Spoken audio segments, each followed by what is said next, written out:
Hey buddies, Mr. Pugly here coming at you in another Borderlands 3 video. Today I'm going to be showing you Maurice's black market location, but after I show you the location, I'm going to show you what each weapon can do. 2 out of the 3 pieces of loot that you can get from the machine is actually really good. Before we get into it, don't forget to like, comment, subscribe. You have no idea how much it helps me out, and let's get into it. First things first is going to be the location. So the location of the black market machine is going to be on Eden 6 all the way in the Ambermire. So where you want to travel to the Ambermire, as opposed to going to the beginning, you want to go to the Rogue's Hollow. The reason for that is because the Rogue Hollow allows us to get to the place where we need to go quicker, because it is closer to this location than the first spawn location. Pretty much what you want to do is just jump out the window and then head immediately over there where I was shooting. If you guys are familiar with the named enemy, the Unbreakable, he's right over there. That might help you to know where the black market machine is. It's not actually over there. We're gonna skip this area and go head over to this little place where we found that secret agent in the story mode. That was actually a Goliath or something. So I went ahead and cleared all the enemies. Pretty much where you want to go is from the entrance, you want to head up the stairs over here,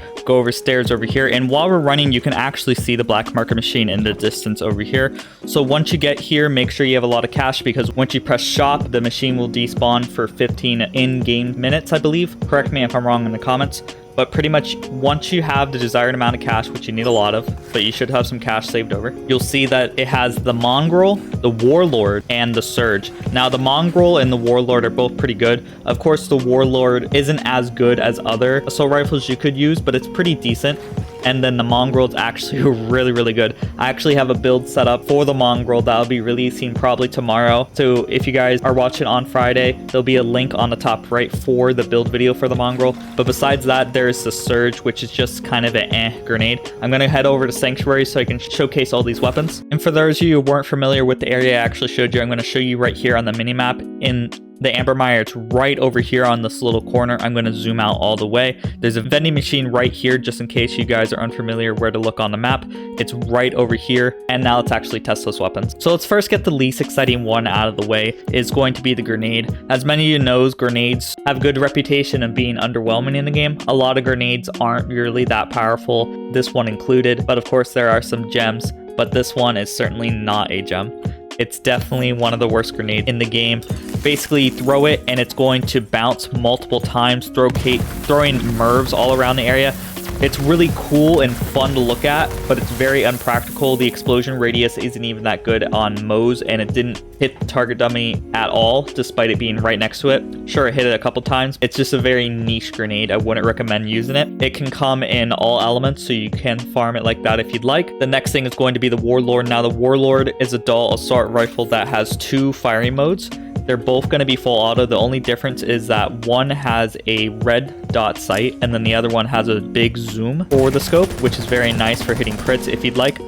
Personally, I just like to go with the red dot because I feel like it's a bit jarring having zoomed in all the way like that, but you know, everyone has their own preferences. As a decent magazine and a fire rate, it comes in fire, shock, and corrosive, each element having a common drop rate of 9.8%. 70% of the times will be non-elemental. The cool thing about this gun, and if you look at the bottom right, you'll see my ammo count will sometimes not go down. It has a 30% chance of not consuming ammo, which is very nice. It's definitely a okay weapon. I've had multiple weapons deal a lot more damage than this gun, but it definitely is pretty decent, and it is very satisfying to shoot if you just want to pick it up for that reason. And then finally we have the Mongrel. Now the Mongrel is a rocket launcher that's in every single Borderlands game, and it is one of my more favorite rocket launchers in the series. I always like using it in Borderlands 2, and this is no exception in Borderlands 3. Now the cool thing with this is it shoots 1 rocket. I'll show you right here. It shoots 1 rocket, and then this rocket has the ability to spawn multiple other rockets, as you saw right there,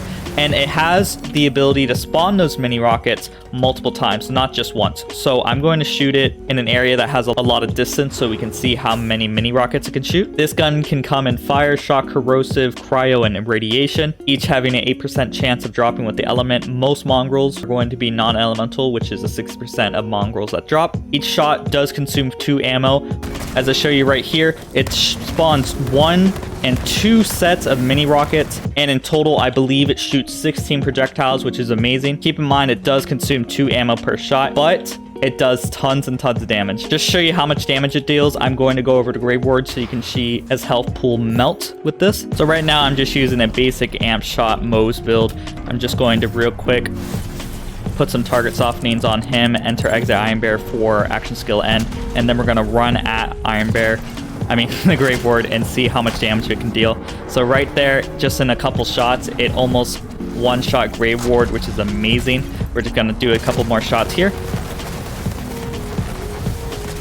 And there we go. The boss is down. See, this rocket launcher is absolutely excellent. You definitely got to try out this gun. This is the perfect chance to get this gun. You won't be disappointed in the amount of damage it can deal. You can deal crazy damage with Zane, Flak, Amara, Moze. It's just a great rocket launcher all around. And don't forget to check out the build for this rocket launcher on the top right as soon as I release it. But as always, don't forget to like, comment, subscribe, and I hope you all have a great day. Bye-bye. And the last shall be first to immerse in a pass out heat, facing him up with a moxie melt till he woke up drowning in tchotchke hell. War in a cave with a torch on a wall, then a window arrangement of porcelain dolls.